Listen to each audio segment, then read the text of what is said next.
253 പേർ കസ്റ്റഡിയിൽ. അതിൽ 2 പേർ കേരളത്തിൽ നിന്ന്. അവരാരാണ്? എന്തായിരുന്നു അവരുടെ ലക്ഷ്യം?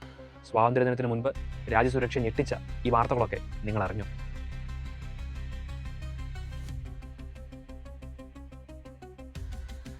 ഓഗസ്റ്റ് 12-ാം തീയതി രാജ്യവ്യാപകമായി നടന്ന പരിശോധനയിൽ 253 പേരെ 14 സംസ്ഥാനങ്ങളിൽ നിന്നായിട്ട് അറസ്റ്റ് ചെയ്തു. അതിൽ 2 പേർ മലയാളികളാണ്.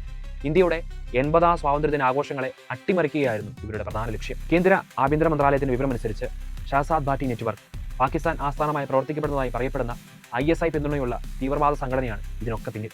ഇവർ ഇന്ത്യയിൽ ഗ്രനേഡ് ആക്രമണങ്ങൾ, IED സ്ഫോടനങ്ങൾ, പെട്രോൾ ബോംബ് ആക്രമണങ്ങൾ, കൊലപാതകങ്ങൾ, തന്ത്രപ്രധാന മേഖലകളെയും സൈനിക നീക്കങ്ങളെ നിരീക്ഷിക്കാൻ CCTV സ്ഥാപിക്കൽ, പ്രാദേശിക ആളുകളെ ഉപയോഗിച്ച് രഹസ്യം ചോർത്തൽ, സോഷ്യൽ മീഡിയയിലൂടെ തീവ്രവാദ പ്രവർത്തനങ്ങൾ എന്നിവ ഇന്ത്യയിൽ ലക്ഷ്യം വെച്ചിരുന്നു. രാജ്യസുരക്ഷയ്ക്ക് ഭീഷണിയായ ഈ വാർത്തകളെയൊക്കെ അവഗണിക്കുന്ന മലയാള മാധ്യമധർമ്മം അപകടത്തിലാണ്. 253 പേരെ കസ്റ്റഡിയിലെടുത്തതുകൊണ്ട് ഭീഷണി അവസാനിക്കുന്നില്ല. തീവ്രവാദം എപ്പോഴും പൂക്കുമായി വരുന്നവരിൽ മാത്രമല്ല, അത് പണം നൽകി സഹായിക്കുന്നവരാകാം, വിവരങ്ങൾ ചോർത്തി നൽകുന്നവരാകാം, കപട ദേശീയ സ്നേഹികളുടെ രൂപത്തിലാകാം, സോഷ്യൽ മീഡിയയിലും മറ്റും ഇവരെ വിപ്ലവകാരികളും വിസ്മയങ്ങളുമായി ആരാധിക്കുന്നവരുമാകാം.